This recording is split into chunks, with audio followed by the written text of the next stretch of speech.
সামনে মেয়েকে আদর আর পেছনে অন্য রূপ। স্বামীর মুখোশ খুললেন প্রাক্তন স্ত্রী হাসিন জাহান।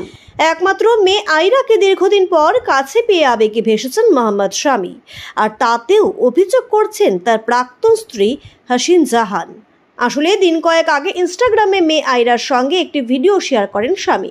ক্যাপশনে লিখেছিলেন, দীর্ঘদিন পর ওকে যখন আমি দেখলাম তখন সময় যেন থমকে গিয়েছিল। বেবো, আমি তোমাকে খুব ভালোবাসি, আর সেটা কথার মাধ্যমে তার ব্যাখ্যা দিতে পারবো না। ওই ভিডিওতে দেখা যায় তিনি আয়রার সঙ্গে এক শপিং মলে সময় কাটাচ্ছেন।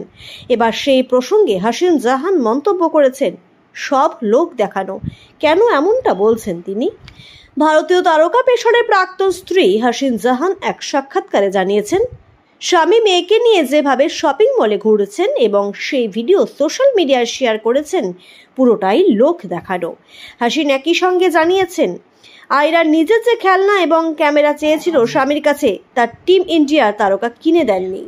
স্বামীকে বিধে হাসিন বলেন, আসলে মেয়ের পাসপোর্টের মেয়াদ ফুরিয়ে গিয়েছে, তাই আয়রার নতুন পাসপোর্টের জন্য স্বামীর সই প্রয়োজন। তাই মেয়ে ওর বাবার কাছে গিয়েছিল, কিন্তু স্বামী ওর পাসপোর্টে সই করেনি। শপিং মলে ঘুরেছে মেয়ের সঙ্গেই। স্বামী যে সংস্থার হয়ে বিজ্ঞাপন করেন সেখানেই মেয়েকে নিয়ে গিয়েছিল। ওই দোকান থেকে মেয়েকে জুতো জামা কিনে দিয়েছে। সেখান থেকে স্বামী কিছু নিলে টাকাও লাগে না, তাই ও মেয়েকে ওখানে নিয়ে গিয়েছিল। একটা গিটার ও খেলনা ক্যামেরা চেয়েছিল মেয়ে, সেটা অবশ্য স্বামী ওকে কিনে দেয়নি। হাসিন জাহানের এই সকল মন্তব্যের পর আলাদা করে মোহাম্মদ শামি কিছু বলেননি। তিনি আপাতত নিজেকে সুস্থ করে তুলেছেন। গত বছরের ওডিআই বিশ্বকাপের পর থেকে চোটের কারণে তিনি মাঠের বাইরে। লক্ষ্য তার জাতীয় দলে ফেরা। কিছুদিন আগে তার চোট নিয়ে খবর ছড়িয়েছিল। বলা হচ্ছিল তিনি বর্ডার গাভাস্কার ট্রফিতে খেলতে পারবেন না। সেই সব গুজব উড়িয়ে দিয়েছেন স্বামী।